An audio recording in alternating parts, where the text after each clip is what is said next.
Akkam jirtu kabajamtoota daawwattootaa fi hordoftoota Oromiyaa Freedom Media dambalii gungumaa uummataa irraa qophii kennaa addaa ispoortii torban kanaa qabannee isiniif dhiyaannetti jirra. Qophii kennaa addaa ispoortii torban kanaatiin injifannoo Kaarabaao Kaappii Joordaan Kilooppii boqonnaa haaraa galmeessee fi akkasuma Piriimeer Liigii Ingilizii kilaboota sadarkaa tokkoffaa lammaffaa fi sadaffaarra jiran kan laallu ta'a. Egaa qopheessee kan isiniif dhiyeessu an Jibriil Muhammadii ogummaa kaameraaf teeknikaatiin immoo Marja Maaltu na faana jira hanga xumuraatti nu hordofaa.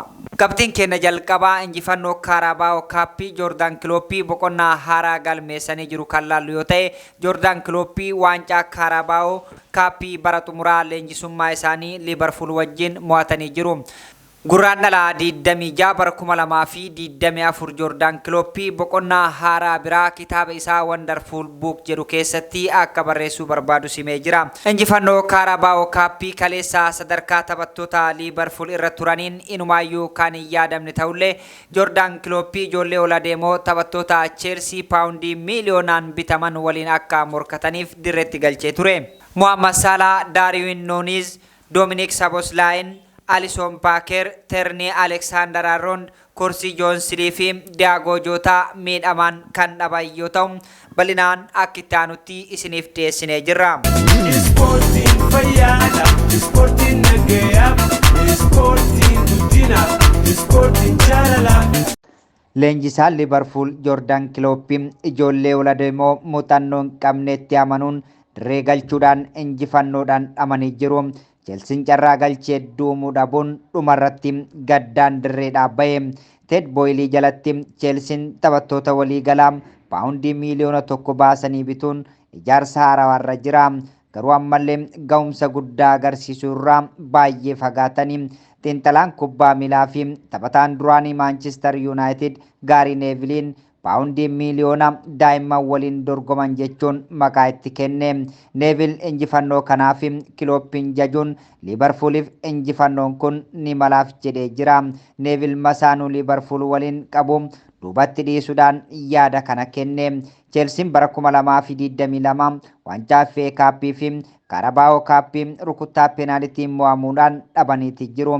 Ammas waancaa Kaarabaao Kaappii Liibarfuuliin mo'amuu isaanii waan ittiin haaloo ba'an hin qaban ture. Liibarfuul Joordaan Kilooppiin ganna dhufu dhabuudhaan qaawwa guddaa kilabichaatti akka fidu gaafii hin qabu ture. Oduu gaariin leenjisaa haaraa dhufuudhaaf jiru gurra Kilooppiin ijoollee ol adeemoo akkamiin akka isaaf qopheessee deemaa jiru waan beelitti agarsiisanii jiru. Virgil van Dijk duubarra taphatus taphattoota muuxannoo hin qabne kanneen qajeelchuu qofa osoo hin taane galchii injifannoo lakkoofsisuun taphataa jabaa ta'uusaa mirkaneessee jira. Karra eegaan Keelerii jedhamu immoo bakka Alisson Becker taphataa jabaa cimaa akkamii akka ta'e agarsiisee jira. Kilooppiin yeroo taphni akkanatti ho'ee jirutti sanuu miira ulfaataa waan beel keessatti ijoollee homaa muuxannoo hin qabne irratti amanamummaa yoo agarsiisan ammoo akka ibiddaan cuuphamanii ba'aniiti. Bob Clarkin ganna 19 taphataa ganna 20 Conor Bladerii bakka bu'ee. Jedaan Daansin immoo ganna 18 yoo ta'u James Mokolii ganna 19 isaan Alex McAllisterii fi Cody Gakpo bakka bu'anii jiru. Amma tokkoon isaanii madaaliyaa waancaa mo'atan tokko qabu. Kilooppiin bara dhufu leenjisaa Liibarfuul ta'uu baatus waggoota dheeraa fuuldura jiranii fi ashaaraan isaa fuuldura mul'ata. Kaarabaao mo'atanii jiru. Piriimeer Liigii dursaa jiru. Akkasuma Awurooppaa Liigii mo'achuudhaaf carraa gaarii qabu. Akkasuma waancaa FA Kaappii keessas jiru. Liibarfuul waancaa 4 mo'achuun Joordaan Kilooppiin milkaa'inaan gaggeessa yaadni jedhu immoo gaafii bal'aadha. Qabxiin kennaa lammaffaa falmii waancaa Piriimeer Liigii Ingilizii akkaan ho'eeraa kan jedhuu fi Aarsenaal fi Siitii irraa kan aanu eenyu kan jedhu akkasuma taphataa Aarsenaal Bukaayo Saakaa kan ilaallu ta'a. Gurraan dhala 25 bara 2024 Aarsenaaliif barri 2024 bara milkiin itti toledha. Piriimeer Liigii keessatti taphoota 6 walitti aansuudhaan mo'atanii jiru. Kana keessaa gooliiwwan 25 galchuudhaan 3 caalaatti itti lakkaa'amee jira. Morkii waancaa bara kanaa kaasuu keessattis cimsanii harkatti galfatanii jiru.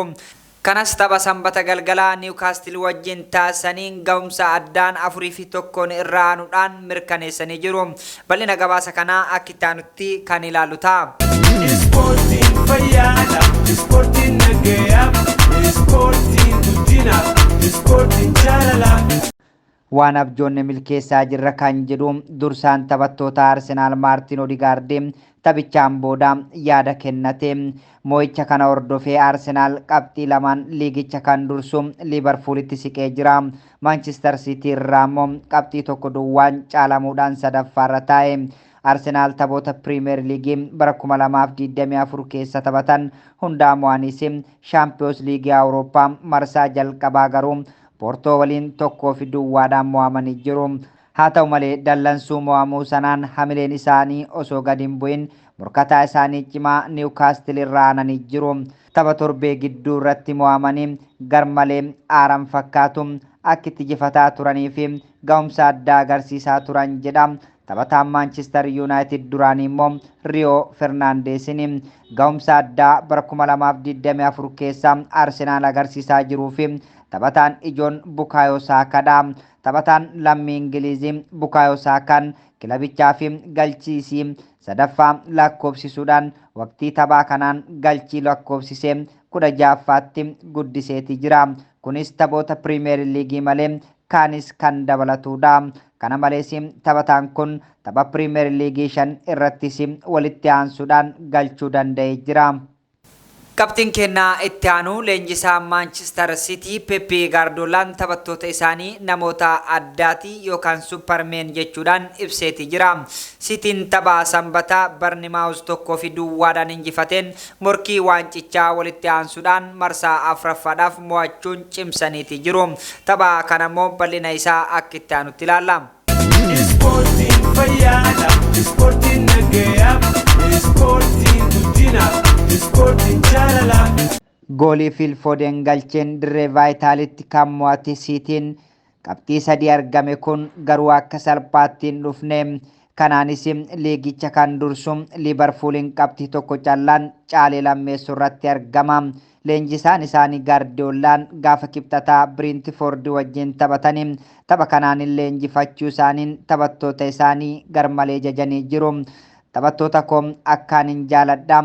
Isaan namoota hedduu adda qabanidha jechuun Sky Sportitti dubbate. Taphattoota koo akkaan hin jaaladha. Isaan namoota humna addaa qabanidha jechuun Sky Sportitti hime. Akkaan ciccimoodha. Nu guyyaa 3 taphataa jirra. Isaan yookaan immoo Bournemouth garuu tapha kana qophaa'uudhaaf guyyoota 7 qabus jedha.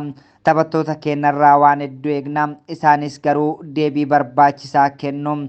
Nan beeka akka namoonni maallaqa hedduutu kaffalamaaf jedhan dhugaa dubbachuudhaaf garuu sagantaan isaanii garmalee heddummaataas jedha.